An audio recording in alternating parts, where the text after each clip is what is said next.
2023ஆம் ஆண்டு வெளியான தமிழ் பிளாக் பஸ்டர் படமான ஜெயிலரின் தொடர்ச்சியாக ரஜினிகாந்த் சார் நடிப்பில் நெல்சன் இயக்கத்தில் உருவாகும் ஜெயிலர் 2 படத்தில் தான் நடிக்க உள்ளதாக கன்னட நடிகர் சிவராஜ்குமார் சூசகமாக தெரிவித்துள்ளார். அனிருத் ரவிச்சந்தர் இந்த படத்திற்கு இசையமைக்கிறார். அதாவது வரும் திங்கட்கிழமை இந்த படத்தின் முதல் பாடல் ப்ரோமோ வெளியாக இருக்கிறதாம். இந்த பாடலை அனிருத் மற்றும் ரஜினி சார் இருவரும் இணைந்து பாடியுள்ளனர். இதனை இடையில் படப்பிடிப்பு தளத்தில் ரஜினி சாரை நேரில் சந்தித்துள்ளார் நடிகர் விஜய்.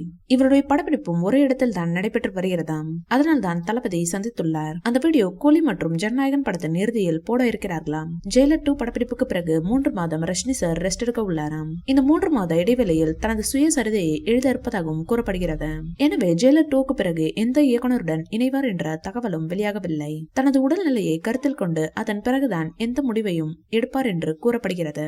தளபதி விஜய் தற்போது ஹெச் வினோத் இயக்கத்தில் தன் கடைசி திரைப்படத்தில் நடித்து வருகின்றார். கோட் படத்திற்கு பிறகு தளபதி விஜய் ஹெச் வினோத்தை தன் அடுத்த பட இயக்குனராக தேர்வு செய்தார். அது மட்டுமல்லாமல் தன் கடைசி பட இயக்குனராகவும் ஹெச் வினோத்தை தேர்வு செய்தார். தளபதி விஜயின் கடைசி திரைப்படத்தை இயக்க பல இயக்குனர்கள் போட்டி போட்டனர். கிட்டத்தட்ட 10 இயக்குனர்களின் பெயர்கள் அடிபட்டது. அது மட்டுமல்லாமல் தளபதி விஜயின் கடைசி திரைப்படம் இது என்பதால் படத்தின் மீதான எதிர்பார்ப்பு டபுள் மடங்காக உள்ளது.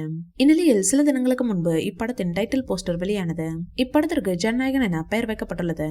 இந்த வீடியோ பிடிச்சிருந்தா லைக் பண்ணுங்க, ஷேர் பண்ணுங்க, எங்க சேனலை சப்ஸ்கிரைப் பண்ணுங்க.